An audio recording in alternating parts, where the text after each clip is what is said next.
So let's talk a little bit about our holiday budget and how we essentially saved about 35 to 40% of the holiday budget. So we're going to talk about it, especially since the holiday around the corner. If the holiday is around the corner, I'm actually going to give y'all a tip too on what you should do if you haven't had a chance to budget anything. What's the best way to approach since hey the holiday is coming up and people going to be expecting stuff. Let's dive in. Let's talk about it. Let's get it.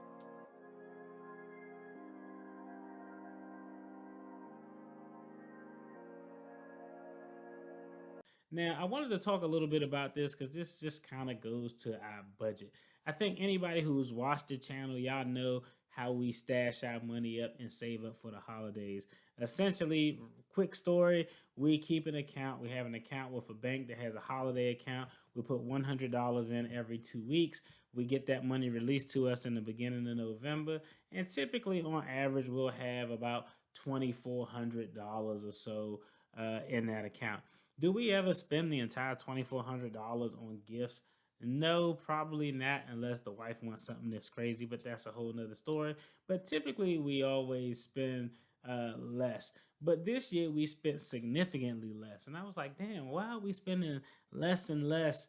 Less than what we would normally spend. I really couldn't figure it out.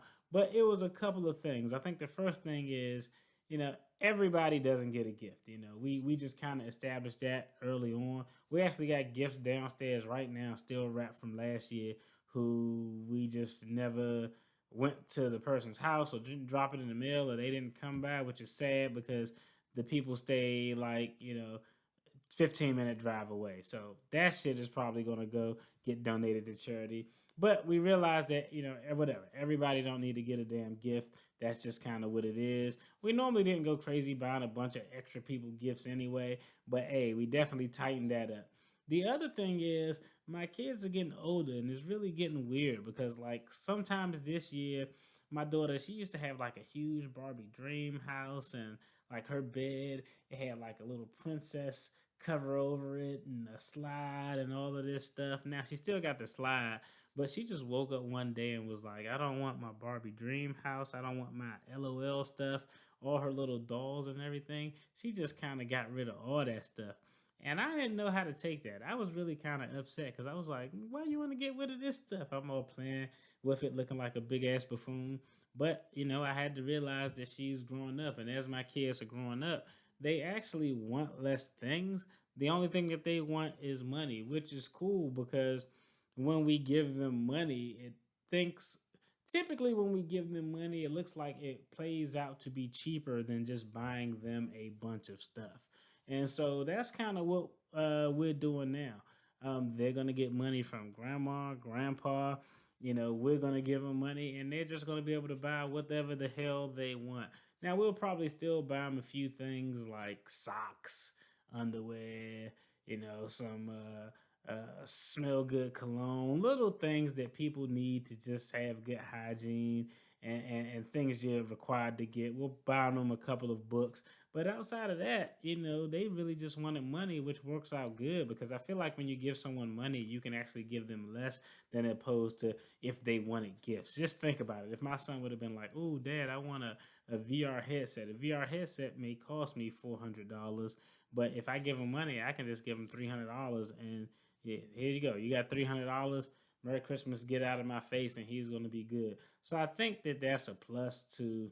So far, it's working out. Eventually, they're probably going to want more money, but you can't tell me how much money to give you. I'm gonna give you what the hell I'm comfortable with giving you.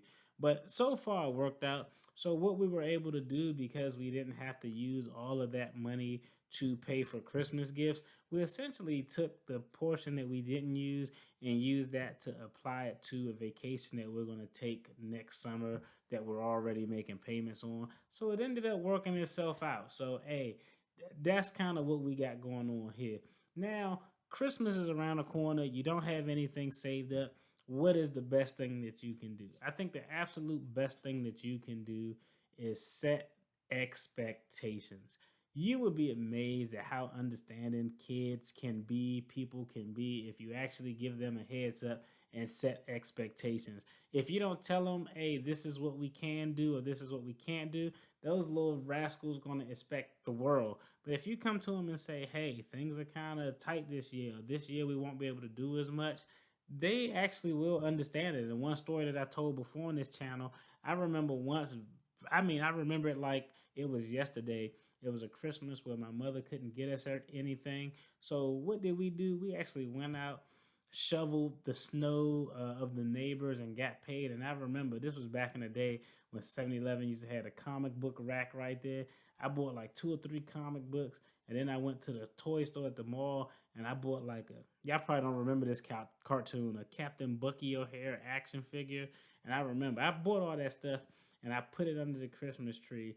And I was just so elated when I woke up the next morning and I was reading my comics and playing with my little Bucky O'Hare doll like a big goofball.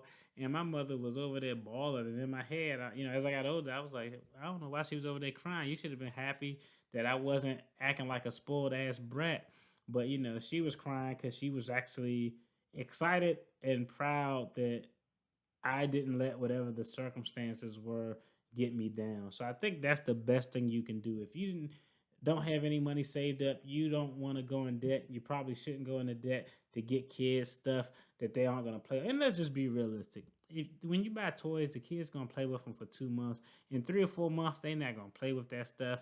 It's going to be broken. So just set the expectations for them. Say, hey, this is what we can do. This is what we can't do, and people are understanding, your children are understanding. They're actually more receptive to things if you be forthcoming with them. So I think that's the best approach. Hey, if you enjoyed this video, check out the video on the screen. There's going to be more content related to finances and current events, and me giving my take on topics.